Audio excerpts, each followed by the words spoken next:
Hey, Mark here. I just have a fun announcement. I have a new giveaway, and it's for Joe Coy's cinematic debut, Easter Sunday. The hilarious and heartfelt comedy co-stars Jimmy O. Yang, Tia Carrera, and Tiffany Haddish, and is yours to own with never-before-seen extras, including hilarious deleted scenes and a gag reel. Own it on digital today on Blu-ray October 18th. It's rated PG-13 from Universal Pictures Home Entertainment. So if you would like a digital copy of this or a Blu-ray copy, just send me a message and let me know which one you prefer. Please do. Please reach out. I would love to hear from you, and I hope you enjoy the episode for Tenet. Enjoy.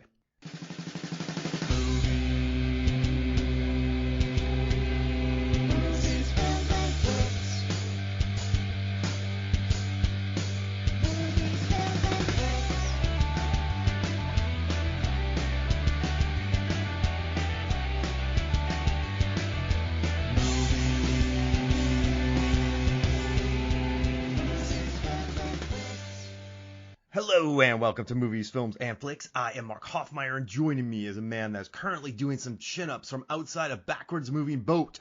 It's Niall Moore. Hey, how you doing, Mark? I've got two things for you, a gesture and a word. It's hello and a wave. That's a great Tenet. Now, we're going to do this. So you're doing this episode backwards for 10 minutes, and then I'm going to do it for, forwards for 10 minutes, and we'll just see what happens. Yeah, so I have to pretend to laugh because I've actually already seen everything you're going to say. I'll pretend to be surprised. I just recorded an episode for MFF about Memento, and it's really interesting how that meets in the middle. You have one group, one of Leonard's stories going backwards, one going forwards. If you think about Tenet, it's the same sort of thing. You have people from the future coming back in time, people in the present, they're sort of meeting. The movie sort of ends in the middle.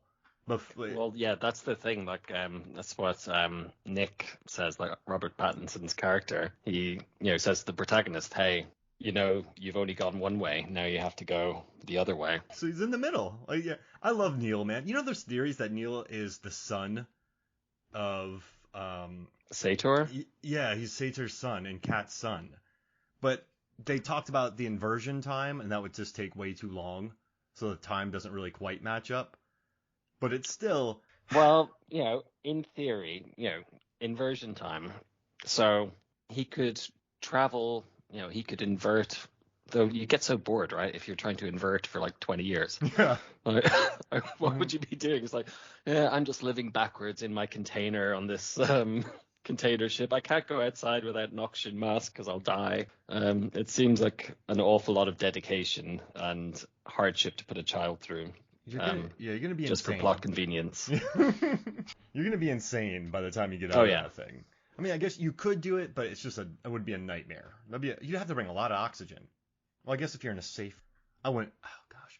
Can we do something? Can we talk about something real quick with this movie? And first of all, I love it. Niall, I absolutely adore this movie. I wasn't able to watch it in theaters. It came out during the pandemic. I just didn't go see it.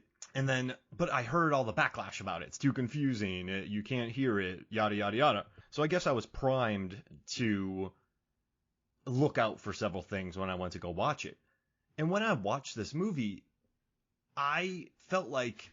Now, I didn't understand all the theoretical instances and kind of the math and all that behind it, but I basically understood that it's about a group from the future whose Earth is dying, and they're like, screw it, let's kill our ancestors just to see what happens, because we're dying anyway. So then it's a group of people just sort of like, hey, that shouldn't happen. So then they bury things, and then it's people, and then that's it. It's just two groups attempting to, like, one group's trying to kill their ancestors to not destroy the world. The other group's trying to stop that. And it's quite, and it has an ending point. This isn't an Inception type film where you're going, is it, isn't it, is it? Like, there's still a couple theories. But watching this movie, I just kind of sat there and I listened to it, and I let the huge action set pieces sort of absorb into me. I kind of felt the movie, and that's what Nolan wanted. And maybe I was sort of prepared to not be as confused as everyone else. But watching this movie, I love it. I love the protagonist. I think it's about a bunch of very capable people on a mission. And it never once lost me. I was like, okay, it's just people from the future trying to... that's it. Like, you could hand wave and explain it in 20 seconds. So for me... And the thing is, they do. Yeah. They do hand wave it. At one point they say, don't overthink it. Yeah, they do. And it's like perfect. That's almost like a direct wink to the camera, is saying like, look, this is how it's happening. Don't worry about how it works. Just get on with it. Exactly. And that's the same thing that they did in Looper, but everyone thought it was genius. So when Bruce Willis goes, whatever, I don't want to explain time travel. Everyone's like, oh my gosh, Rian Johnson. But then Nolan does it, and he kind of just gets insulted. Like, people were talking about this movie. They're like, so somebody said that only dumb smart people understand this movie. Now, I don't know, man. I remember when Wonder Woman 1984 came out, some people were watching it, and they're like, I don't even know what's going on right now, LOL. Like, they were watching it while tweeting, and I'm like, well, maybe because you're not paying attention, and you just think you shouldn't understand it. But Tenet, for me... I didn't think there was a lot to understand in that movie. Yeah. It was very, very simple. I think public opinion goes a certain way. And I don't want to call people sheep. I don't want to do any of that. But I just think, for me, I just sat there and I watched this movie and I was on board with it. It's just, like different timelines. Neil gets shot, but then they have further adventures because like he recruits them and it's all over the place. And they go back to Vietnam at the time. You get, the inversion. You don't want to get shot with an inverted bullet because all that kind of stuff goes on. They explain so much in this movie, but it's still, I don't know. It's just Nolan's take on a Bond film, basically, and that's what he said. But well, yeah, he was looking, he couldn't resist throwing in an interesting conceit into it, with the time traveling thing. But ultimately, it's got boats in exotic destinations. It's got scantily clad women in bikinis. It's got kick-ass action. It's got over-the-top car chases. Great suits. It's got British men in suits. Yeah. It is ticking all of the boxes for Bond. I love that you said ticking too, because between Interstellar and Dunkirk and Memento and Insomnia with not sleeping and losing time, you have just like a ticking clock going on in this movie. And then you have 10 and 10, which makes me so happy. Oh, I think that's quite cool how like the pincer movement is 10 minutes forward and 10 minutes backwards. So you get like the palindrome kind of thing. But like, this is a movie I love because of the scale of it. This is a $200 million budgeted movie. Nathan Crowley, the production designer who has worked with Nolan for many films now. I mean, Nathan Crowley has done First Man, Tenet, Dunkirk, Interstellar, The Dark Knight, The Prestige. He's been nominated for 6 Oscars. He's unbelievable. But that final battle scene at the end, just the scope of it, the wide open action, the score by Ludwig Göransson, like the cinematography by Hoyt van Hoytema, who, man, he shot Let the Right One In. And then look at, then he's moved on to The Fighter, Spectre, Interstellar, Dunkirk, Ad Astra. Like, what a blow up in a career for this guy. But I've just enjoyed the scope, the music, the visual effects supervisor, Andrew Jackson, did Mad Max Fury Road. I mean, you have some of the best in the business making a $200 million movie. And it's with only 250 VFX shots. Only quote unquote, which is still pretty gnarly, man. Because you think about some movies, they're like, yeah, we had 1,500 VFX shots, and you're like, whoa. Well, we talked about which movie did we talk about most recently? Yeah, where they said they did thousands of VFX shots, and for this more modern movie where typically the crutch that is used is, you go to CGI for all this over-the-top stuff. Meanwhile, Christopher Nolan just buys a 747 and crashes it into a building and explodes it. And it's just like, yeah, that's why it looks so good. They just blew it up. And they, you know what I love too is all the sort of explaining that they go through too. That they're kind of talking about how they're like, I don't want anybody dying during this. So then they blow the gold out the back. They drop the pilots. What's his name? Himesh Patel. They dropped the pilots out of the slide, so they don't want collateral damage. Like, it's such a cool scene. And then he's like, "This is pretty gnarly." He's like, "Well, as long as you said it wasn't crazy." Like, it's just. And I want to say during that scene where it's Neil, Mahir, and the protagonist, when the camera's doing the circular motion around them, that's the least annoyed I've ever been by the 360 shot going around the characters when they're doing a conversation. I think that's probably my favorite, where they're just going all like the roaming camera going around them, because it looks great. And I just love those three, man. I would watch these three in any movie. Like these characters. Well, can we have a sequel? Or prequel even? Yeah, please. Why not, right? If the protagonist has to go back and that's the thing. It's left it's a solid ending, but it's kind of left open that the protagonist can still has to travel back through the journey so that he can first meet Neil before he's met him in this movie, and they apparently did some stuff. That's like, I love those movies. Like remember back in Budapest, like they had some amazing things. But I would watch them together because I think the cast in this movie, I guess the protagonist caught some crap. Like John David Washington caught some crap for being a one-note character. And sorry, excuse me if I'm wrong here, but when you watch a James Bond movie, right? He just shows up, drinks martinis, he's suave, I'll shoot your see. Well, I was like a gangster this, but like there's no like, like they were like, he's not Bond. But I mean, Bond has a more relaxed vibe. Bond is more cheeky. It depends on the Bond. If you look at Craig's Bond, he suffered and went through trauma and had character growth. If you look at all of the other Bonds, it was, basically, I drink martinis, I sleep with beautiful women, and I shoot bad guys. And at the end of the movie, I will be sleeping with another beautiful woman who's tagged along for my adventure. And that's the plot. And just, I was going to think of a really bad pun, but I didn't have one, or like one of his final lines.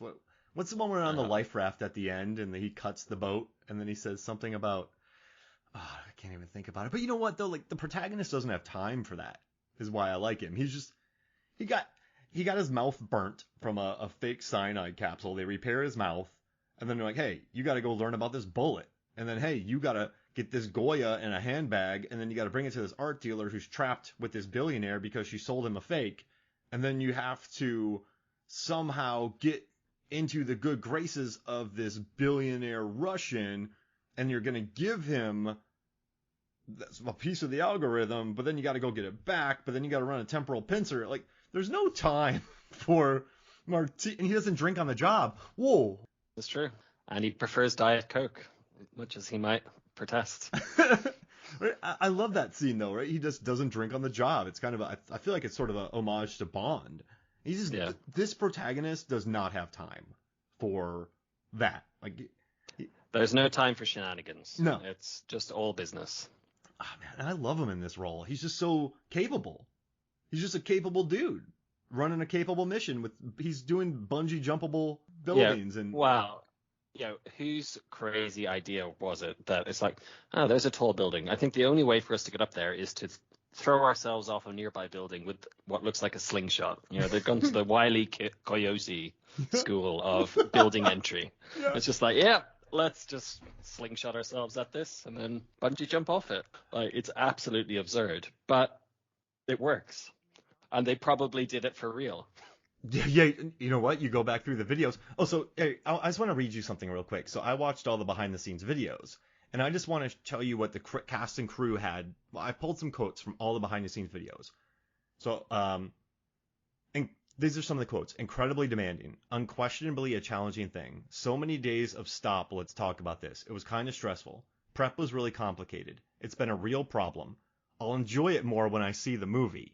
Damn 747. This is going to be so daunting. It looks real because it's real. And then this is going to be hard. And then this was the hardest thing I've ever done. And then another guy, it's the most complicated movie I've ever worked on. Dude, it's all that people were saying about it. About right. Well, if you look, as I said, there were only 250 odd VFX shots in the movie. If you compare that, if you look.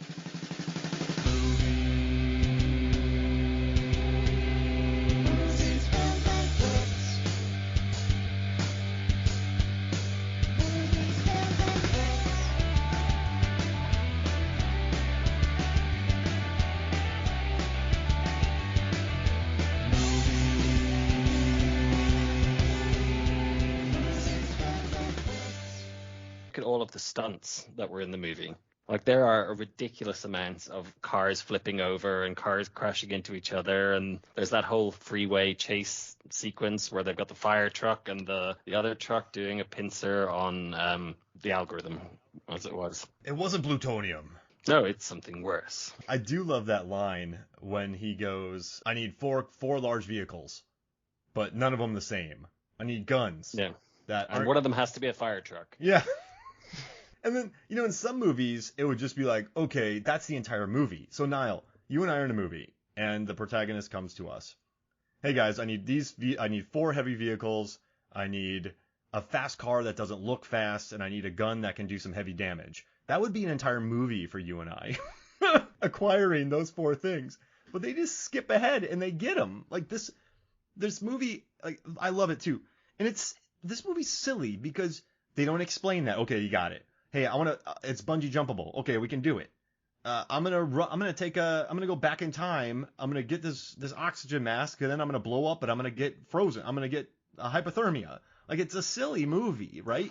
I loved that. I thought that was a very clever little plot device because, if you think about entropy and how the world works, like I think they mentioned a line about entropy running in reverse, and having fire freeze an inverted car or an inverted person actually makes perfect sense, which is it adds some believability to it. Because I know Nolan consulted with Kip Thorne again on some of the science. Like, obviously it's fantastical. He still kind of ran it by so that it's in the realm of plausibility, at least within certain guidelines. Do you think that since Christopher Nolan movies play quite seriously, that sometimes people don't embrace the silliness of them, if that makes sense? Possibly. I feel like they're missing out somewhat. Like there is a lot of silliness in the movies that kind of just gets brushed away. It's like, oh no, it's totally deep and very meaningful, and we're doing this whole thing. Like, look at Inception, like folding up the city and like walking up walls and stuff like that. Yes, it was visually interesting, but at the same time, it's like, that's just kind of silly. He just wanted someone to walk up a wall for. And all the slow motion and like father issues, and then in The Dark Knight, just they go into a tunnel, they come out, and it's night after being day. I think there's a lot of silliness to it. Like Dark Knight, Batman gets punched in the back and he's back in Gotham. Like I think though his plot holes are quite glaring though, because everyone takes his movie so seriously because of the quality that he's used to. So then when he makes a movie like this, people are like, I couldn't hear a single word that any of the characters said. I'm like, I kind of want to say, you didn't hear a single word in this movie. See, that is ridiculous. Like, I did actually see this in theaters. I saw it in IMAX when it came out, and it was spectacular. And I didn't get that at all. I was like, oh yeah, look, it was a really cool movie. It was one of those. I think my reaction to it when I came out of the theater is, yeah, I definitely need to watch that again. Yeah. Which I think is usually a positive sign for a movie. It's not like, oh, that was good or that was bad. It's like, there's definitely something in it. Yeah. No, and I mean, there's so much to embrace when you watch it again. And you know what's kind of nice about the theatrical experience of Tenet is you can't pause it and go back, right? You just gotta sit there and just absorb it. I think that's like the best way to watch it. Nolan said that he wants people to feel this movie. This is a random question, but did you feel it in IMAX? I don't know if I felt it, but yeah, there is definitely some kind of subwoofer undertones within the sound, and when you're watching it in a big theater, you get this huge kind of feeling going through you. But I loved it, and the funny thing about this movie is when I rewatched it at home, my wife watched it with me, and she's often not that into movies that I like for whatever reason, and she sat and she kept making comments like, oh, this is weird, like, why am I watching this movie? But she watched it all the way to the end. So even though she was kind of a little bit not sure about it and wasn't sure if she wanted to finish it, she still watched it all the way through. Like, she couldn't not watch it. So I found that quite interesting. Yeah, and do you think it's such a propulsive movie? It doesn't really stop much. So even if you're kind of wondering, like, what the heck is going on? There's a kitchen fight around the corner. There's a good bit of dialogue. There's a backwards car chase. There's huge gunfights. There's Aaron Taylor Johnson running around being super cool. I remember watching that movie and going, is that Aaron Taylor Johnson in this? Where was he in that? Was Ellis. He the... Oh, he was... Really? It did not look like him. Right? That's what I said. I was kind of going, is that him? Is that is that? I was like, wow, that's Ives. I'm sorry, Ives, not Ellis. Yeah, I was like, that's Ives. Like that's Aaron Taylor Johnson. Like, that's pretty cool. And it just bulked up like that. And what Fiona Dorff is in it. You know, Brad Dorff's daughter. She's in all the Chucky movies. Then you had what's her name, Chloe Sevigny as the like scientist at the start, I thought. Oh, that was what was her name? She's no, Clemence Posey. Oh, Clemence Posey. Yeah. There you go. The one who was in Harry Potter. Yeah, the fourth one, right? And then Yeah. all the other ones, yeah. Yeah, she's cool. Like some people have the theory that she's the one who made the algorithm. No, I think that's bolting stuff onto just characters for the sake of it. Yeah. You know, it's death by analysis. You know, people are just trying to analyze every little thing. Sometimes a scientist is just a scientist. I will say though, what she said about clipboards is 100% true. Because when I worked on film sets and Comic Cons, I knew I would kind of walk around with the clipboard sometime, and then if I had nothing to do, I would just sit there and read it. And then people were kind of like, "Oh, that guy must be busy. Like he must be doing something." Like on film sets, when you're looking at your call sheet on like a clipboard or a fold out from your pocket, they're like, "Oh, that guy's working right there because he's looking at something."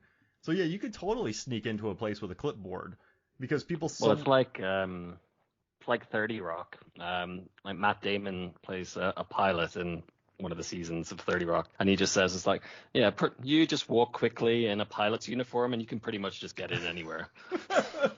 You know, if he had a clipboard, he'd be in the NSA. You know, like he'd be in he would be in a space shuttle. That's how he got into Interstellar. Because he just had a clipboard. It was just like sitting down, and it's like, oh, what's going on here? 3, 2, 1. Who are you? Oh man, but yeah, it's Clemence Posey. I loved having her pop up, and just the propulsive nature of this movie. I dug. It just keeps moving forward. But it also tries to explain things to you as well, which I kind of dig. And I also thought Elizabeth Debicki is really good in this movie. I liked her a lot in The Night Manager, and I dug her a lot in this. That's an awesome show. Yeah. But yeah, she is very believable in this as the kind of trapped woman. You know, she does a really good job of kind of showing how afraid she is and just what she has to lose. And it's interesting how they shot her because she's like really tall. She's like 6'3" or something. So instead of trying to minimize that, they just lent into it. It's like, right, fine, we'll put her in all these pencil skirts and like these pantsuit kind of things, and just let's make her look longer. Yeah. And let's just kind of do it. You know, let's not hide it, right? Let's not have her leaning like in Top Gun with Kelly McGillis leaning. Like she's taller than John David Washington, and it was cool. Like I love that he embraced that. And you know, Nolan wasn't even sure about casting her. I think he was worried about it, which is kind of rude, kind of presumptuous. But then she proved herself to him, and I think she's excellent in this movie because like she's no one's really damsel in distress. I mean, she straight up wants to kill Sater when she takes those things off his yacht. Like she's planning on. And then straight up throws him out of the sailboat going like 60 kilometers an hour, just like yoink. Yeah. So like she's a beast in this movie. She's just in a horrible situation because she had a son with this guy, and now she's stuck. Which I mean makes sense, but I think she's really strong in this film. And just watching, I remember walking out of it. My first thought was just thinking, maybe I like movies where they're just people who are extremely capable being capable. Does that make sense? Like, yeah, I think and that's not often the genre we get. What we get are incapable people suddenly being hyper capable, or we get hyper capable people being incapable for some reason, so that our incapable people can step in and take over. Though that said, I do quite enjoy The Other Guys, which kind of subverts that trope, which is quite funny. Yeah, you have the hyper capable guys dying. I mean, that's one of my favorite moments because Sam Jackson and Dwayne Johnson legitimately believe that they can make that jump. In their heads, they're like, we'll be fine. And I love that they push that so far. We're the protagonists. Yeah. And do you think, like, I know this isn't a die-hard comparison, but what I love about John McClane is he's out of his depth, but he's very capable. It's just... Yeah, he knows what he's doing, and he just kind of goes about what he thinks is the best course of action. which happens to be taking out a building full of terrorists. Beautiful. And just watching him, like, I don't know. So I guess for me, just this, you don't get that much. Like, even in Thor: Love and Thunder, he's like, I'm kind of like messing up and blowing stuff up. And it's just always adding those jokes in between. And just, I don't know, like, a lot of these superhero movies, this movie, what are some other ones? I know this is a really random tangent, but I just love, like, hey, it's bungee jumpable. All right, let's go do it. Oh, I got to drive backwards. I got it. Saving Private Ryan. Oh, yeah. They're all just very, very capable going about Aliens? Their job and their duty. Aliens? No. I don't know. No. I would say the lieutenant is definitely not capable, and a couple of the Marines aren't exactly the most capable sort either. Predator? They were a pretty shit hot squad. Yeah, Ocean's 11. It's unfortunate they were outclassed, but Ocean's 11. I know. Example, any of those teams. Yeah, there's something relaxing about it, is there not? Where I know that it's what am I trying to say? There's just something comforting about watching super hyper competent people do these missions. It's refreshing and it's sort of.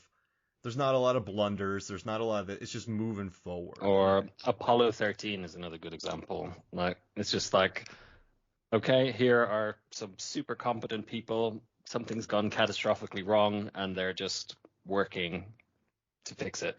Whoa, you're on fire today. I love all these examples. But that's why I love all those movies you mentioned, though. I mean, Saving Private Ryan, they're good at what they do. So they go do it. Apollo 13, they're good at what they do. They go do it. So it's just a fun way to watch a movie, and also it has a kitchen fight. Can we talk about the kitchen fight real quick? Man, that is brutal. The cheese grater? That is so brutal. Even though I was ready for it when I was rewatching it today, it still had the visceral reaction for me. I'm like, oof, oh my god. I don't think I've ever seen somebody hit with a cheese grater.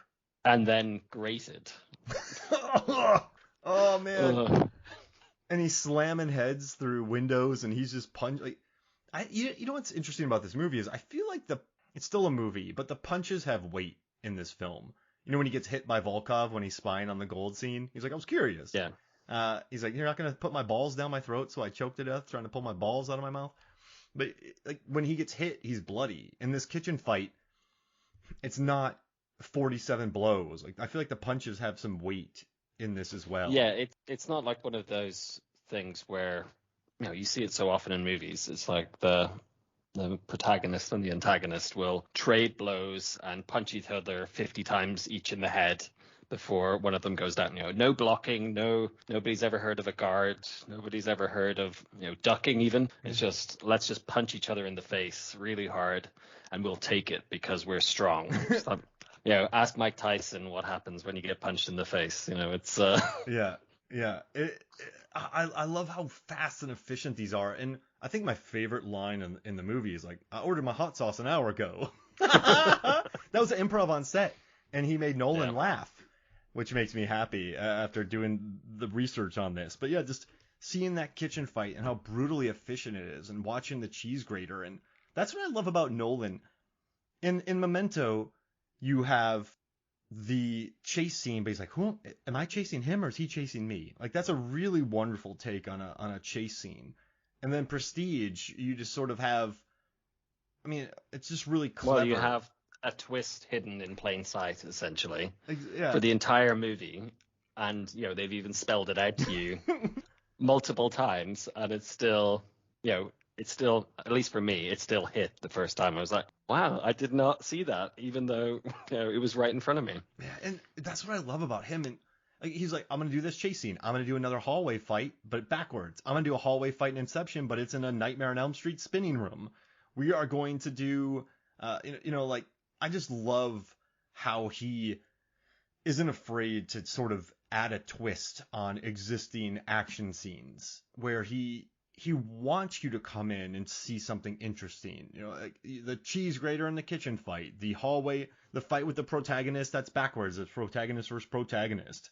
Just watching the car chase that's going both backwards and forwards at the same time. You've actually got two car chases running in opposite temporal directions in the same space, which yeah, it's different. He gives us different things, and that's what makes me really happy about this. And okay.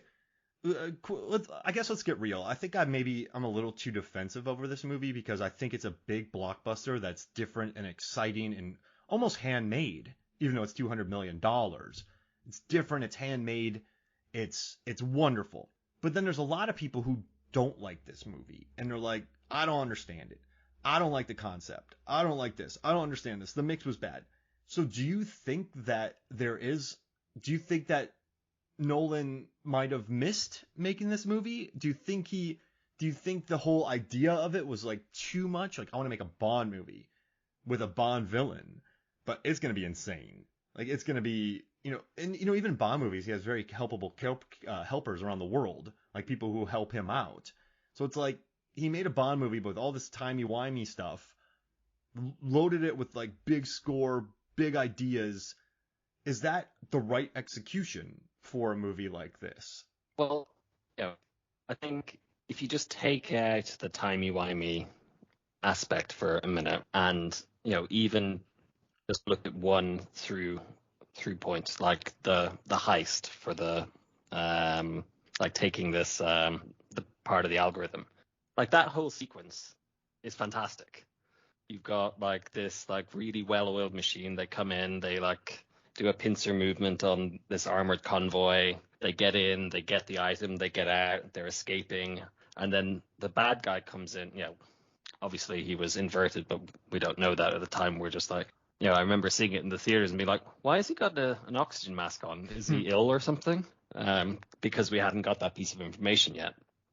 And then, he's holding a gun to his wife's head, and you're like, oh crap, I guess he's going to win. And then there are a couple of confusing elements, like it's like, why are they driving backwards? That's a bit weird, but that's it. And it's just a fantastic action sequence. And if you take, the other set pieces from the movie, like the opera house at the start, I saw that. I can't remember which movie it was, but they showed that as a preview before whatever movie it was. Like I was at the IMAX to see something else, and they ran that before the main feature. So it was like a 6-minute sequence, which was basically that opera sequence. And I was like, what is this? This is amazing. Yeah. Why is Niall there? But and I feel the same way. I guess just so many people weren't into it. And if you think about Nolan, this movie, you know how many aspect ratios there are? There's like 1.43 to 1, which is IMAX 70 millimeter, 1.78 to 1, some scenes in IMAX. Then you have 1.90, 2.20 to 1. Then you have 2.39 to 1 on 35 millimeter. So you have different aspect ratios. You have sound mixing that in a theater needs to be carefully calibrated, because if it's not, it could be off. I feel like he asked a lot of. Not asked a lot. I didn't feel this movie too involved, but I also watch movies for a living. So I guess some people are used to kind of having things spoon-fed, but in this one you really do gotta think. Even though they tell you everything, they show you the red and blue lights. Like Kat is in a red dress during this scene. Like people are wearing armbands. And Sator's wearing a blue suit. Right? And there's armbands that like delineate all of this, but it just requires you to pay attention, which if you're not paying attention to this movie, if you're looking at your phone, or if you're like listening to other things, or you're walking around the house, you're going to miss a lot. So it's like he made a movie for a theatrical experience to be immersed in, but this is not like a tourist movie. This is you can't just be like a backseat passenger watching this, if that makes sense. No, you have to be an active participant. Yeah. Otherwise, you'll miss, important plot points, and then you'll go on Twitter probably during the movie because you're not paying attention to it saying, I can understand this movie, it's weird. Yeah. And then while you were tweeting, you missed the whole speech about the people from the future wanting to do the grandfather paradox, and like, will it work? Well, they think it'll work. That's all that matters. And then you're like, what's going on here? And listen, I know that some people, if you're listening, didn't enjoy it, so I'm not trying to come at you for that. I think there are gripes with this movie that people have who did pay attention to this movie. I just felt after a lot of research, so I had to do I was working on a research project for this for a company, and I just read so many reviews and so many audience reviews where it's like I didn't understand it. Like there's so many of those, and I'm like, I think you could have. I do think you can, but yeah, I know I'm harping on this. It's just I don't know. I felt like this movie was just on my wavelength. I just loved how insane it was, and I really enjoyed that. So, I mean, there's just so much to like too. I mean, yeah, like you said, the opening opera sequence that was shot in IMAX. Watching that scene with the awesome slide by the protagonist, that was amazing. John David Washington's a good movie runner, by the way. He apparently tried out for the NFL as like a running back. Apparently he was, quite good in high school, and he got as far as almost getting to an NFL tryout. Oh wow. Oh, no wonder he's so apparently he was very good at running. Yeah. What? I mean, watching him run. He said afterwards he's never been so tired as after filming this movie. Well, think about being on set of this film. You are constantly it's quick dialogue. You're moving fast. You are talking about temporal pincers. You're running around. It's a very getting heightened slingshot up a building. Yeah. Yeah, it's very heightened. Everything about this movie is like even about the protagonist, like even his dialogue scenes, he's very proper. He's very up. He's always doing pull-ups too on ladders and boats. Just get him a bar. Get this guy a pull-up bar. Why did he have to go like halfway up this wind turbine to do his pull-ups? Yeah. If it was me, I would have gone up to just a tiny bit off the ground, done my pull-ups there.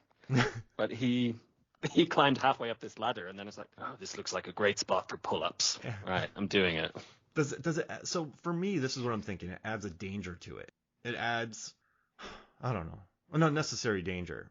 So maybe it's like I'm hanging 40 feet and doing pull-ups, so I'm ice cold. Yeah, and just after he's been tortured and had his mouth re-repaired and stuff, he's like, yeah, it's totally a good idea for me to do pull-ups 60 feet in the air. Yeah. There's some Get Smart stuff in there where Anne Hathaway, she got like a completely new face. Like he gets like a new mouth from this. But I'm going to say it again. No, okay. I'm telling you though, I'm going to say it again. This movie spells out so much. Like, oh, Tenet, it opens good doors, it opens bad doors. Everyone knows it. It's just an interesting concept where people know it, but it might be trouble for you. And then there's people working for you, then they're working against you. You don't really know who is, like Priya, right? You don't know what she is. Well, Priya, ultimately, he's the one who's giving the orders. Yeah. And he's giving the orders after he's already taken care of her. So he knows her entire loop or her entire life. Yeah, because he's been there. So he is just putting the wheels in motion to make sure that his journey goes the way it should.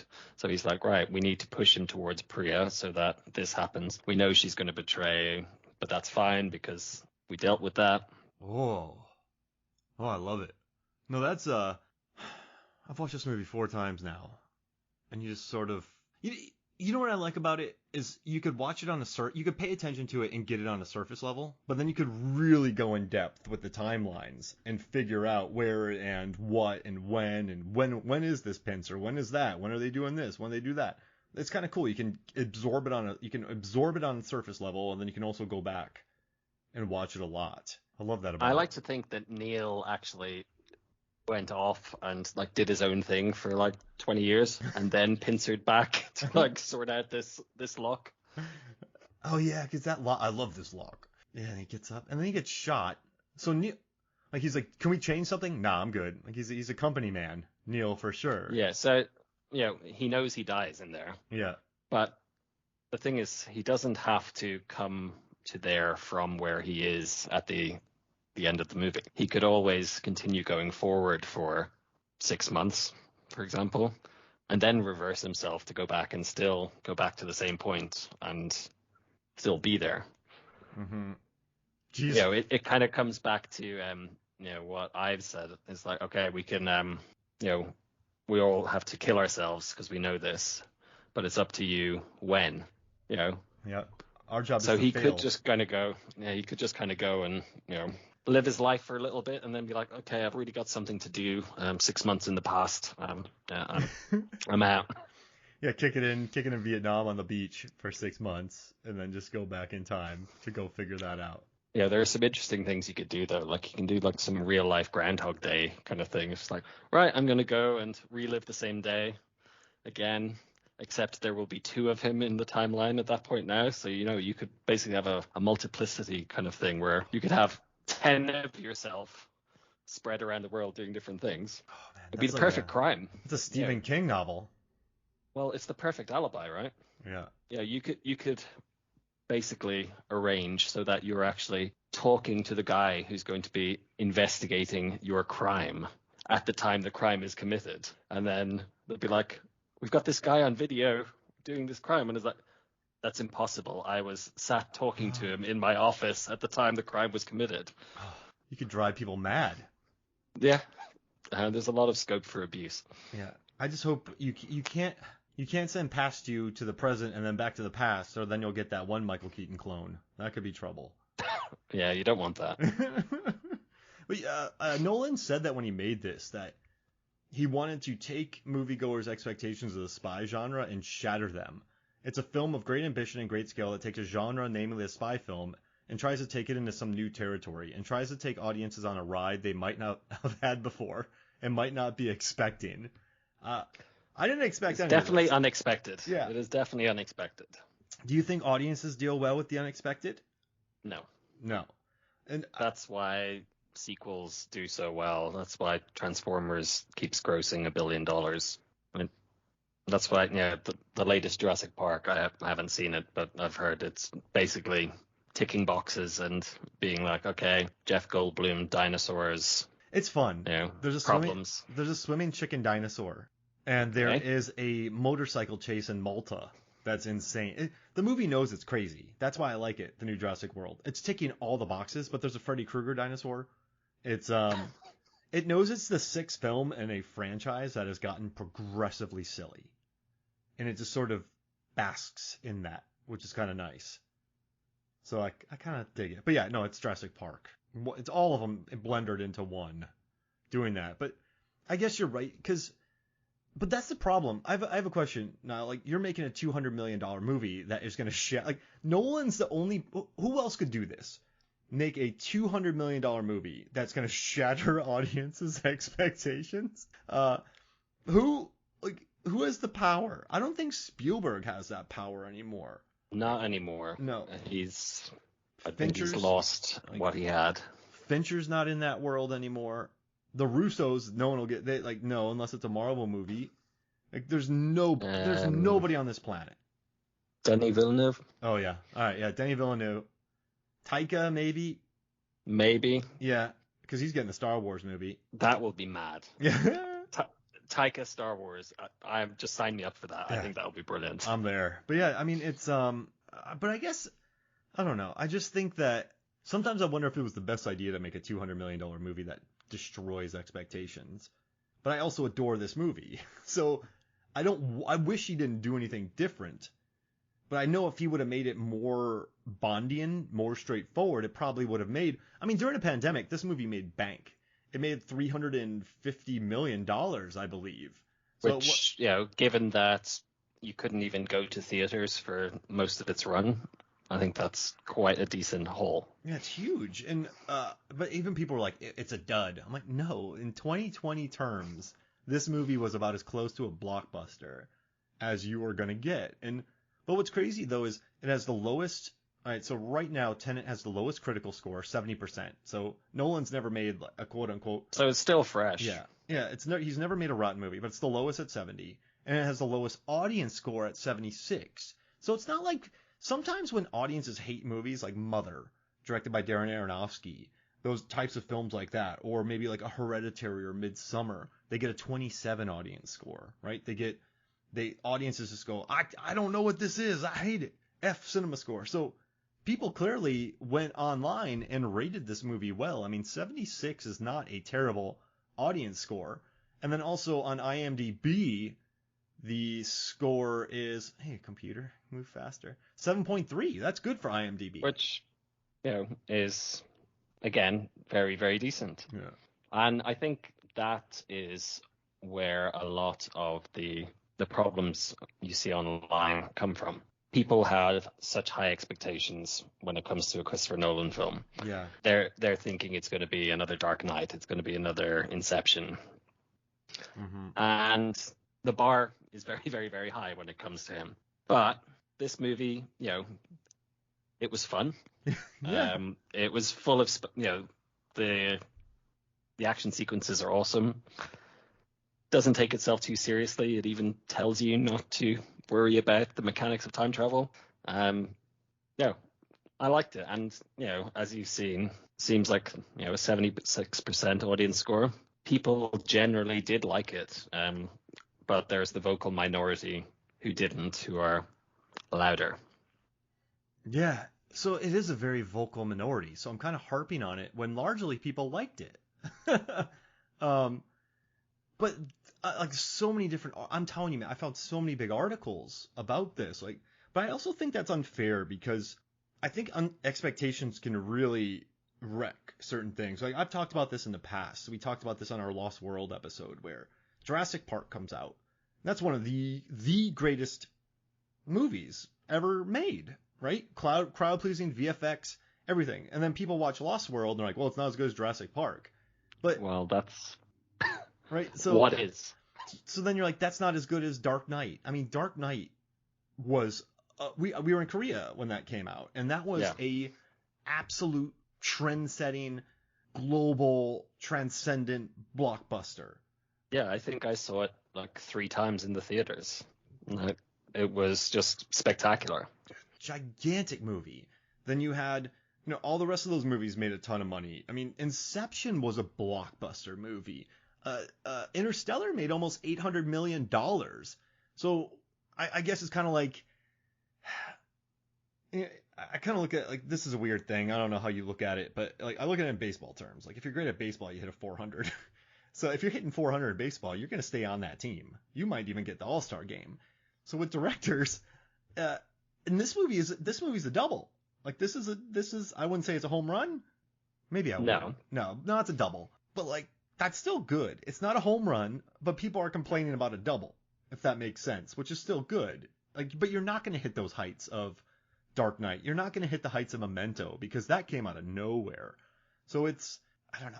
It's so odd that people are like, it's not as good as this, or it's not like Kareem Abdul-Jabbar scores 100 points in a game, and then he scores 50. People aren't going to be like, that game sucked, if that makes sense. Because scoring 100 points in a game, you never do. There's only a handful of players. I say this a lot on the show. I'm sorry, y'all.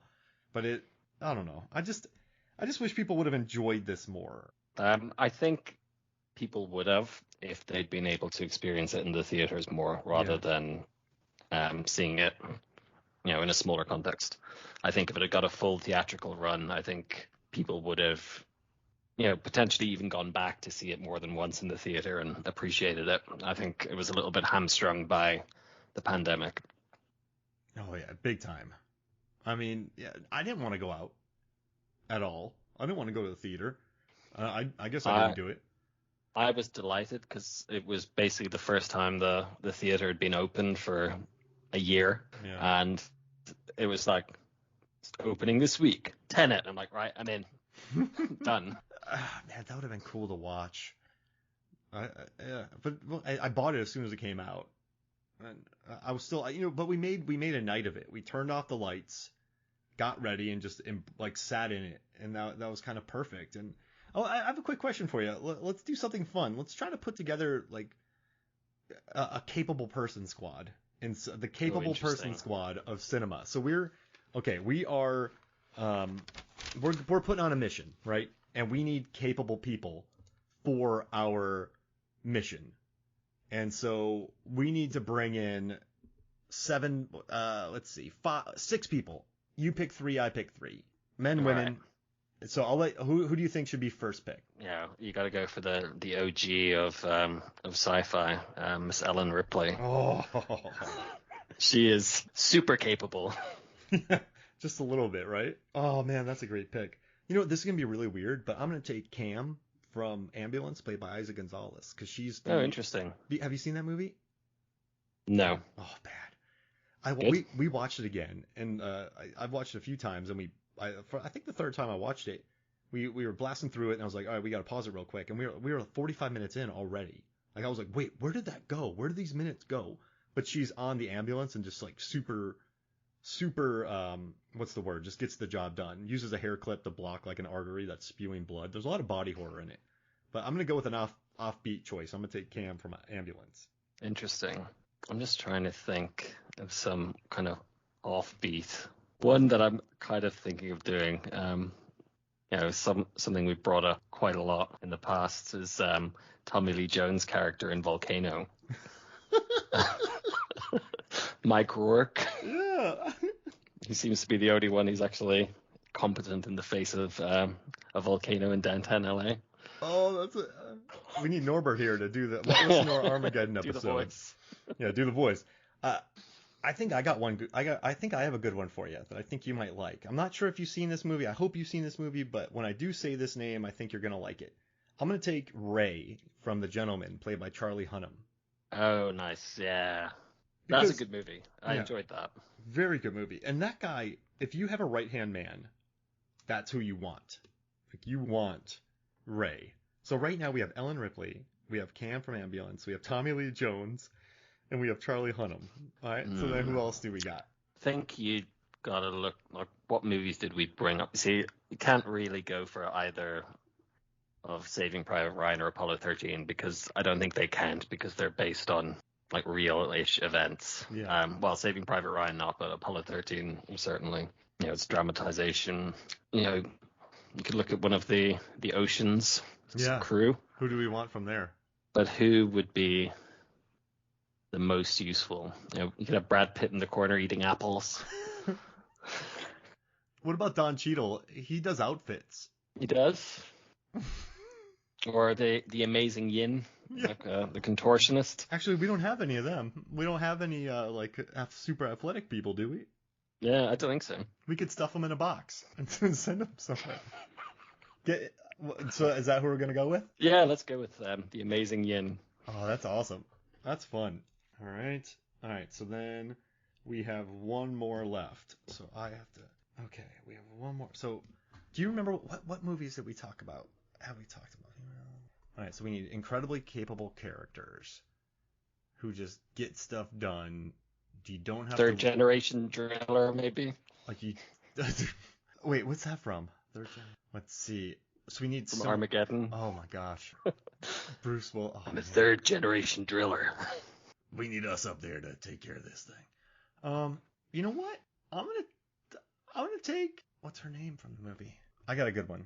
Have you seen Annihilation? No. Oh, with Natalie Portman? Oh well, that's no fun then. I was gonna say Lena from Annihilation, but you haven't seen it, so I gotta think of something else. I'll get there quick. Help me out here, man. I'm looking for I want to make this a 3-and-3 squad. You know what? Can I pick as a video game character good? Yeah. Can I take Vikander from Tomb Raider? Yeah, sure. She'll just get stuff done. Why not? What do you think? Yeah. I like her in that movie. All right.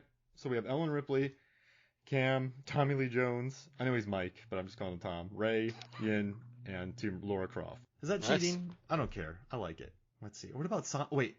You know what? I'm taking Melissa McCarthy from Spy. Oh, nice. There it is. Yeah, she's good. Yeah. So that's not a comic book character.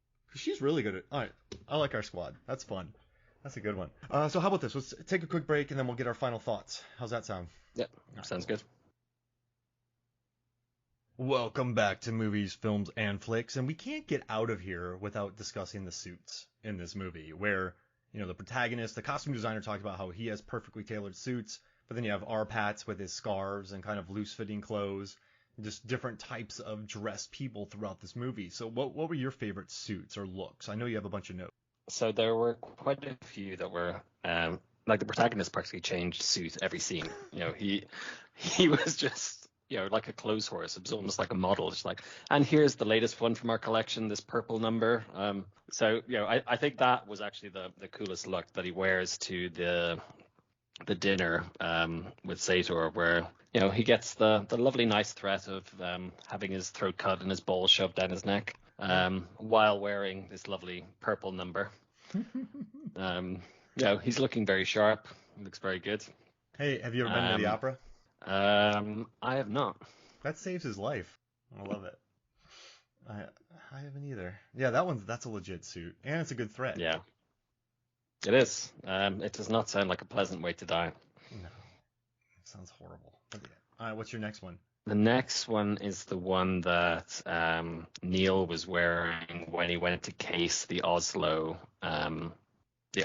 storage place. He was wearing this like gray suit with like blue highlights through it, and it was just like, oh yeah, he looks sharp as hell.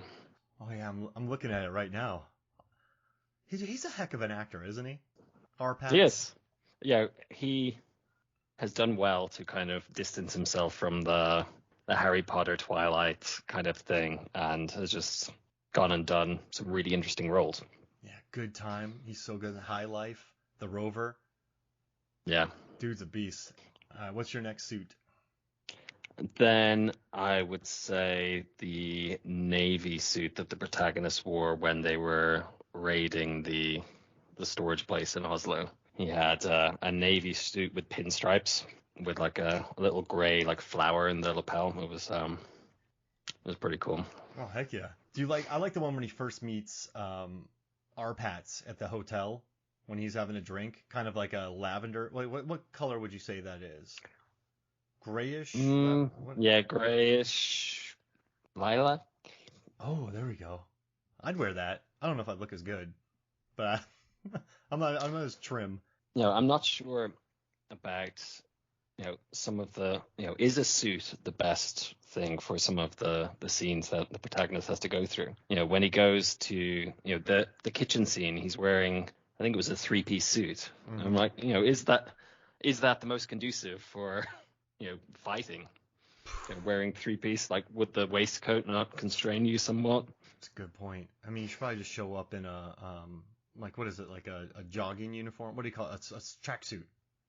That's why Bond always wears a tuxedo. Yeah. It's only 2 pieces. Yeah, you don't need the 3. Yeah, never wear a scarf either during a fight. You might get it's a choking hazard. Yeah, I think Niall needs to ditch the scarves before he goes and sees any real action. He's all about them scarves. What's the last one? Which one do you like? So the last one is Michael Caine. So he is just sitting there just looking like ridiculously rich and just doing an excellent job delivering like 5 lines of exposition, basically. And then one barb, just like, Brooks Brothers won't cut it. Oh. And that's done. Man, he lit him up on that. And I love when he asked the host, can you box that up for me? Absolutely not. Oh. Yeah, that looked like a very, very swanky private members club. Yeah, I love that though. I'm his lunch, you mean sir? Yeah, whatever you mean, whatever you presume. He's sassy, the protagonist. He has no time. Yeah. He has no time. There's no chit-chat. He just needs to go from one place to the other as quickly as possible. Does he chit-chat with anybody? No. I can't think of any small talk. Maybe there are a couple of moments with Niall at the end, I guess, after they'd kind of done everything, where he's like, oh, hey, is this the first time we've met? What happened? But that is kind of advancing the plot rather than just hanging out. We don't know if he likes sports. We don't know what he likes to drink. We don't know what he likes. But I don't care. You don't need that.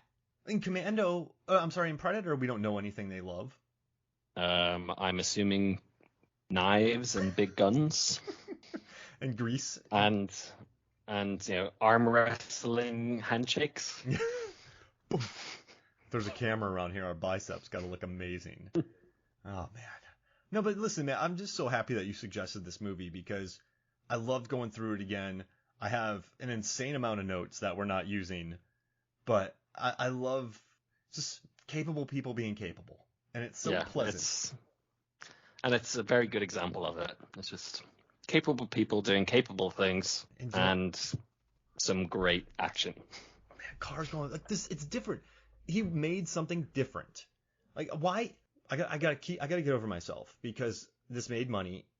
critics and audiences like it. So I don't know what I'm complaining about. But he gave the world something really cool. And I'm really glad he did.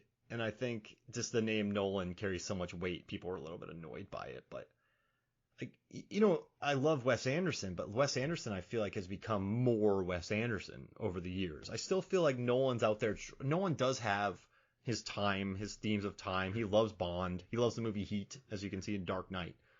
But he makes different... Well, there was a lot of heat in Tenet as well. Like, in that, that's, again, the freeway chase heist. Like, you could have pulled that straight out of Heat. Yeah. Heat is a constant, he always uses heat. Oh, gosh, but I still feel like he tries something different. He's not becoming so insular. Does that make sense? I still feel like he's out there trying... Like James Cameron, like Denis Villeneuve, he's making these giant movies that he just wants people to be entertained with, I think. It's like, we've talked about, people like Bob Zemeckis and, Joe Dante, etc. They have stopped being able to innovate. They have kind of done their best work in the past, and then, their newer stuff isn't really innovating in the same way as their older stuff was, where they were absolutely pushing the boundaries. Yeah. And that's where, Cameron, Nolan are not sitting on their laurels. Like, they're still trying to push boundaries and do new things. Like, who knows what Avatar 2 is going to look like. The trailer was crazy. Oh, gosh, I can't wait. So many sea monsters. Oh, my gosh. Hey, before we wrap up, like, where can people find you? I'm at El Nilo on Twitter. Feel free to follow my rugby-related rants with occasional movie trivia thrown in. Love it. I'll let you think about what movie is next, but we always have some good blockbusters to talk about. But I'm so happy you suggested this, man. Thank you. Yeah, cheers. It was great. Awesome. So for me, Mark Hoffmeyer, for Niall Moore, this is Movies for the Flicks. We'll see you next week.